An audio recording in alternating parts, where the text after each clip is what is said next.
So I'm not proud to admit it, but this is the first time in way too long that I've done any kind of early morning sunrise trip. We are currently heading to one of my favorite places to photograph in the Appalachian Mountains that I realized recently that I've never actually been to in a video before, and I've never actually been there this time of year before. So I'm excited to get out here and take some photos. It's been a beautiful drive so far this morning. Not getting here as early as I would have liked, but it is a bit cloudy today, so I'm not too worried about getting that early morning golden hour sunrise look in the photos. Been on the road since about 5:30 and it is currently 7:15 and we will be there shortly.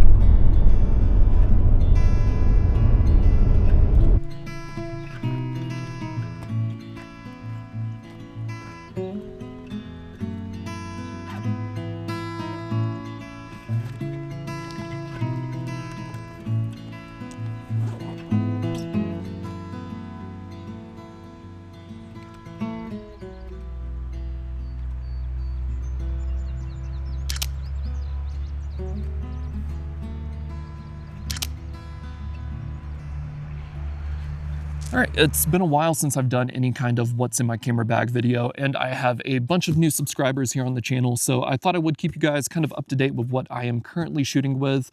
I have a bit of a motto when it comes to how I'm approaching my photography as of recently and probably for the foreseeable future, and that is keep it simple. Because in my previous video, I was using three lenses, the Viltrox 35 1.8, the Viltrox 55 1.8, both Evo lenses, so they were nearly identical, and I kept on mixing them up while I was shooting. So I would put one on when I meant to put the other on, and it really threw me off of my game. So I have decided to replace the 55 in the 20mm 1.8, which I'm currently filming with. Well, let's go ahead and open the camera bag up. But before actually I do that, this is the Clever Supply Co. Sling.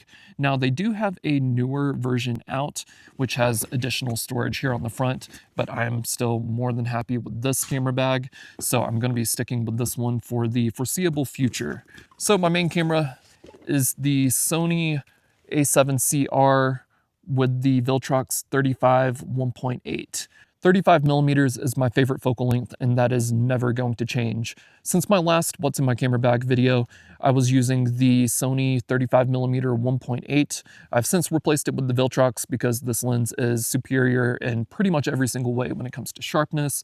This lens is apochromatic, so there is virtually no chromatic aberration, and best of all, the main selling point for me, it has an aperture ring, which I absolutely love. Now to replace my 20mm and my 55mm, I'm using the Sony 20-70 f4G lens.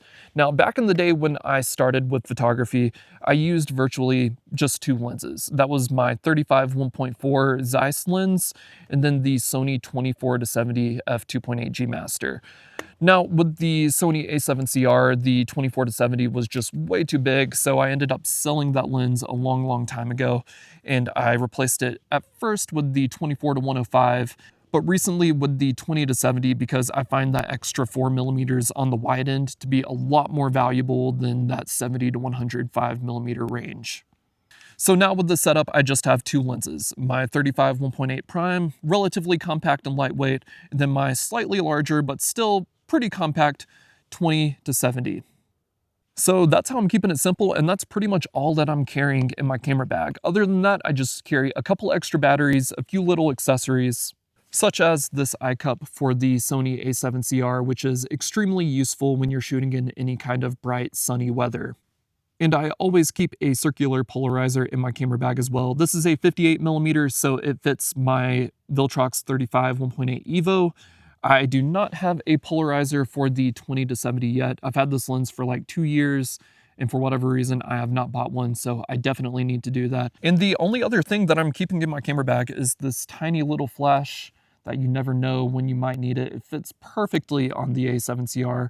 This is the Viltrox, what's it called again? Vintage Z2. This thing is literally under $40, and it is so cheap, and it actually performs pretty well for the price. So that's pretty much it. Fairly minimalistic, I would say, and I want to keep it that way for as long as I possibly can. And with that said, I think it's time we go take some photos.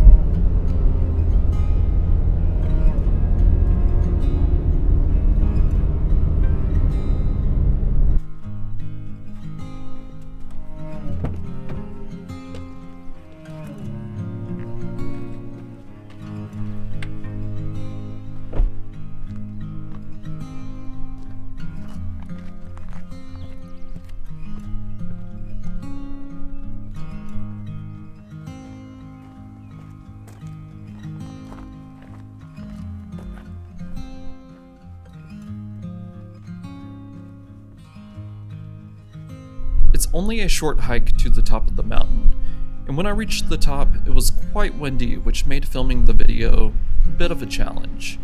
But I couldn't be more happy with how the photos turned out.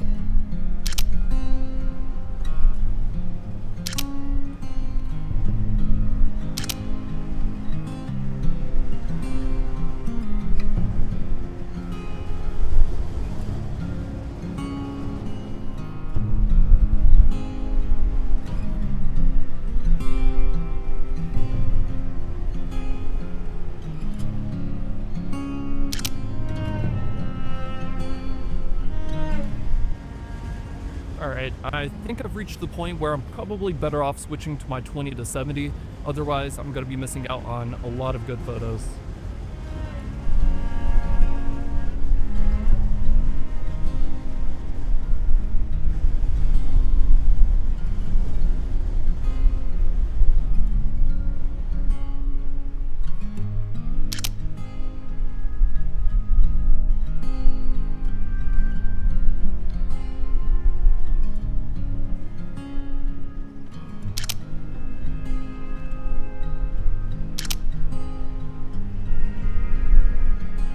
Carver's Gap at Roan Mountain State Park is one of my favorite places to photograph because it feels so isolated from the world. From the top of the mountain, you can see for miles, and you really start to understand why they call this region the Blue Ridge Mountains. The photos I shot on this day are simple snapshots, but that doesn't stop them from being breathtaking.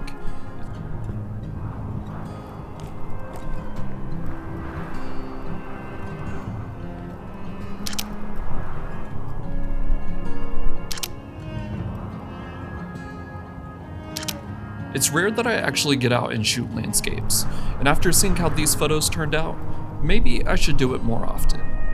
I think having a simple kit of lenses, one prime and one zoom, is plenty for most photographers. It feels good to be returning to my roots and actually practicing what I preach for once. Because as much as I love prime lenses, you cannot deny the utility of a general purpose zoom lens.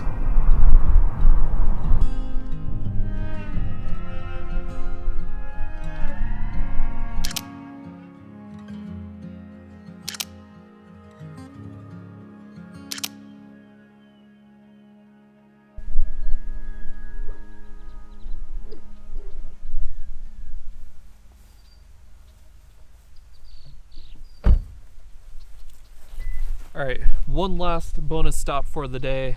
This is a spot I've always wanted to photograph for a very, very long time. This is up next to some land that my family owns up here in the mountains. I've always wanted to photograph this house before. I took these photos recently, and I'm like, one day I need to actually go over there and take these photos.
It's a very cool spot, very simple, nothing too special about it, but something about it's just nice and peaceful.